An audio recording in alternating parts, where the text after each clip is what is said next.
former legal counsel to President Trump and Newsmax contributor Jenna Ellis. Jenna, it's always fantastic to see you, lady. Take a look at the violence unleashed by leftists at a Florida GOP office. The words "eat excrement," and it's the S word, "eat excrement fascists" were spray painted across the door. Just days after the Biden White House launched their fascist election campaign strategy. Odd, Merrick Garland hasn't issued any statement of condemnation of this, even though he was quick to issue a statement on alleged threats that we have no evidence of made to clinics that were bragging about transitioning young children. Is this more evidence in your mind of political bias of the DOJ?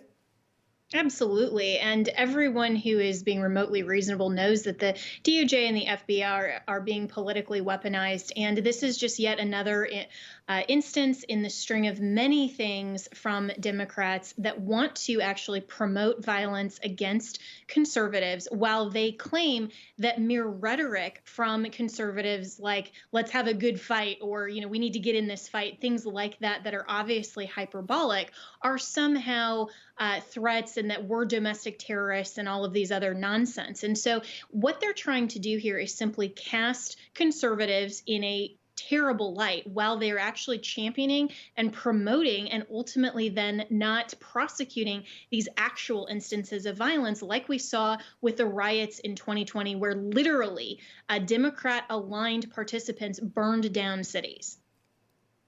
That is such a great point. And it is so well put, because the Democrats and the biased press, they're like, oh, we can't handle Republican rhetoric, while their own side is the one out there actually doing the physical harm to people. That's very well put.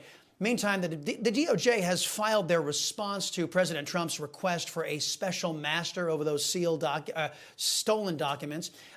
They've told the judge that they believe that the Trump team may have hidden classified documents at Mar-a-Lago. Now, President Trump says he declassified all these documents in his possession, as was his authority to do. Jenna, with more and more FBI whistleblowers coming forward, isn't it time for a special counsel investigation of DOJ and the FBI, along with a special master? Absolutely. And the DOJ and the FBI certainly need to become more transparent and have more accountability to the American people, that they're not just being used for Democrat political purposes, but actually for the purpose of law enforcement, which is their mandate. And they have a higher duty as prosecutors to do whatsoever justice requires. And remember, in this country, justice is supposed to be blind to political partisanship. And certainly that's not what we're seeing here. It was fascinating to me reading this response that was filed late last night, that the DOJ's main argument is that they're claiming that President Trump doesn't have possessory interest in these documents, so he lacks standing, which seems to be the Democrat response to everything, that President Trump never gets his day in court. And clearly he has possessory interest in his own passports. I mean, do they really think that the FBI is entitled to the Time magazine photo?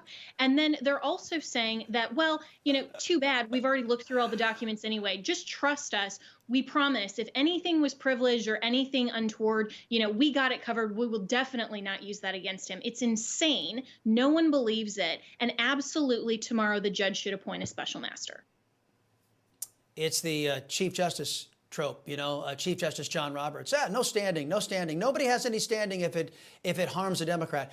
Meantime, independent journalist, I'm wondering if you saw this, Jenna, independent journalist Paul Sperry reporting that Peter Strzok wrote up an electronic communication chain to launch a counterintelligence case against President Trump when he was president, May 2017, even after the Inspector General revealed that the agency already knew that Russia collusion was an absolute hoax. Men in the FBI, a lot of people, a lot of career folks in the FBI knew that Peter Strzok's efforts were complete nonsense, all falsely predicated. Now we know why he had that smug little grin on his face while he was testifying in 2016. Is it fair for me to say that the FBI knew Russia collusion was a hoax from the very beginning, and everything they've been doing since has been to cover up this dirty deed, including the raid at Mar-a-Lago? Well, it's interesting that we still don't have this electronic communication years after the Mueller investigation has been debunked and completely deemed to be a hoax. I mean, if Merrick Garland is truly all about transparency, why don't we have this? And why does that still remain highly classified? And so, of course, there are so many questions here. But again, it just shows how politically biased the FBI is in their targeting of President Trump with hoax after hoax after hoax.